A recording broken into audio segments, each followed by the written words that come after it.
Pax Vobis, salam damai dan sejahtera. Sebuah surat yang mengejutkan disampaikan oleh Uskup Agung Vigano kepada biarawati-biarawati yang disembunyikan identitasnya untuk menjawab surat mereka. Surat tersebut dimuat di situs LiveSite News tanggal 1 Juni 2020. Dalam surat tersebut, Uskup Agung Vigano menyesalkan pucuk hierarki yang menghambakan diri mereka pada pangeran dunia ini. Mereka ikut larut dalam rencana kaum globalis membangun tatanan dunia baru dengan satu agama global yang baru, yang tidak lain adalah gereja antikristus.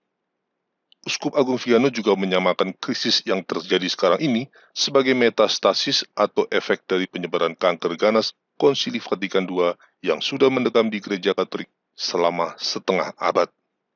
Dengan pernyataan tersebut, secara terbuka Uskup Agung Vigano telah mengidentifikasikan Konsili Vatikan II sebagai penyakit kanker bagi gereja yang harus segera dibuang agar gereja Katolik kembali pulih pada kejayaannya semula. Ini sebuah pernyataan tegas yang agak terlambat, tapi masih sangat relevan dan diperlukan. Kita membutuhkan pernyataan semacam itu dari gembala gereja Katolik yang dapat kita percaya untuk meyakinkan kita bahwa perjuangan menolak Konsili Vatikan II adalah perjuangan yang benar. Dalam suratnya, Uskup Agung Vigano juga menyinggung soal neopaganisme yang tidak lain adalah spiritualitas Laudato Si yang sekarang sedang giat dipromosikan ke seluruh umat. Itu akan mengalihkan perhatian umat Katolik dari pentingnya keselamatan jiwa-jiwa yang membutuhkan karya penebusan Tuhan kita menjadi kepedulian pada keselamatan lingkungan demi menyelaraskan hati dan pemikiran umat pada agenda kaum globalis. Sekarang kita mulai berbicara soal new normal, tidak hanya di negeri ini, tapi juga di mana-mana di seluruh dunia. Sesungguhnya dalam ranah spiritual, new normal itu sudah dimulai di gereja Katolik sejak Konsili Vatikan II. Semangat konsili dengan jargon-jargon aggiornamentonya adalah roh dari new normal yang sudah dialami gereja Katolik selama setengah abad. Tidak heran jika misa gereja Katolik pasca konsili disebut dengan istilah Misa Novus Ordo. New normal, baik di gereja Katolik maupun di dunia bukanlah hal yang baik. Itu adalah langkah awal yang perlu untuk menjerumuskan seluruh dunia ke dalam tatanan dunia baru yang totaliter dan melawan Tuhan. Kita semua yang berkehendak baik harus menentangnya.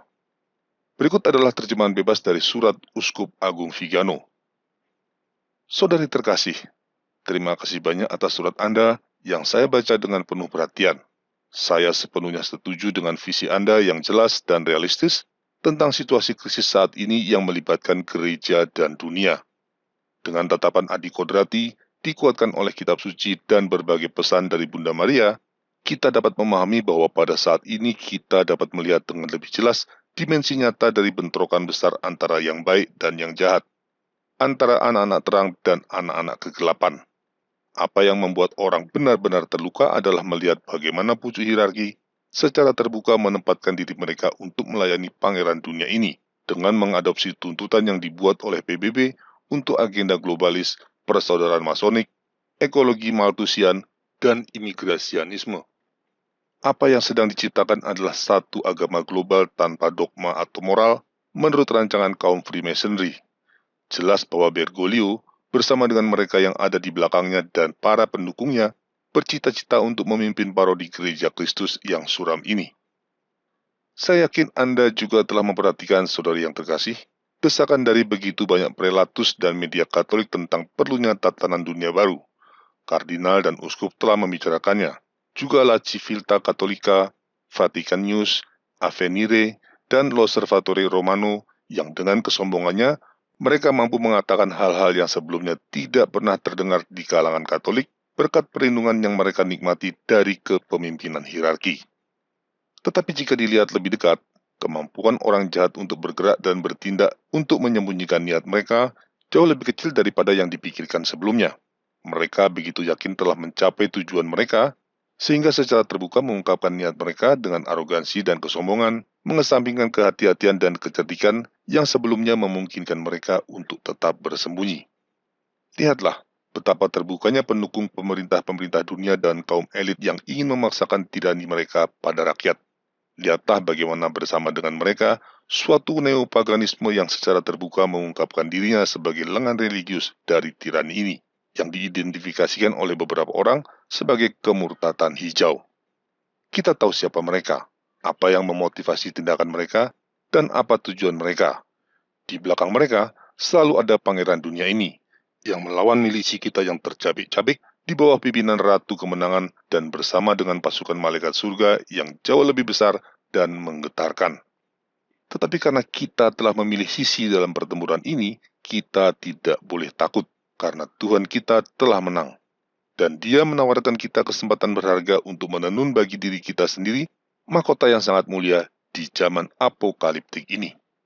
Saya percaya bahwa poin penting untuk secara efektif melakukan pertempuran spiritual, doktrinal, dan moral melawan musuh-musuh gereja adalah keyakinan bahwa krisis saat ini merupakan metastasis dari kanker konsili. Jika kita belum memahami hubungan sebab akibat antara Vatikan II dan semua konsekuensinya selama 60 tahun terakhir, tidak akan mungkin untuk mengarahkan kemudi gereja kembali ke arah yang diberikan oleh nahkoda ilahinya, yaitu suatu arah yang telah dipertahankan selama 2000 tahun. Selama berpuluh-puluh tahun mereka mengkatekisasi kita dengan ungkapan penuh kebencian tidak ada jalan untuk kembali, sehubungan dengan liturgi, iman, pengajaran moral, pertobatan, dan mati raga. Hari ini kita mendengar ungkapan yang sama diulang secara kasar di ranah sipil dengan mengindoktrinasi massa bahwa tidak ada yang sama seperti sebelumnya. Modernisme dan COVID-19 adalah bagian dari merek yang sama. Dan bagi siapapun yang memiliki pandangan transenden, tidak sulit untuk memahami bahwa ketakutan terbesar dari mereka yang ingin kita percaya bahwa perlombaan menuju jurang tidak dapat dihindari dan tidak terhentikan, adalah bahwa kita tidak mempercayai mereka. Kita mengabaikan mereka dan membuka kedok konspirasi mereka. Ini adalah tugas kita hari ini, membuka mata banyak orang, baik klerus maupun religius, yang belum menyusun gambaran utuh, yang membatasi diri mereka dalam memandang kenyataan dengan cara yang parsial dan terputus-putus. Segera setelah kita membantu mereka memahami mekanismenya, mereka akan mengerti segalanya. Adalah mungkin untuk kembali, saudari yang terkasih. Adalah mungkin untuk melakukannya sedemikian rupa, sehingga kebaikan yang diambil secara curang dari kita dapat dipulihkan. Tetapi hanya dalam koherensi doktrin, tanpa kompromi, tanpa pamrih, tanpa oportunisme. Tuhan akan berkenan memberi kita bagian dalam kemenangannya, meski kita lemah dan tanpa sarana materi, hanya jika kita menyerahkan diri kita sepenuhnya kepadanya dan kepada bundanya yang suci. Saya mempercayakan diri saya pada doa-doa Anda dan doa-doa rekan-rekan Anda, dan saya memberkati Anda serta seluruh komunitas Anda dari hati saya. Carlo Maria Vigano, Uskup Agung. Demikianlah surat dari Uskup Agung Vigano yang saya kutip dari LifeSite News. Terima kasih banyak atas perhatian Anda. Viva Cristo Rey.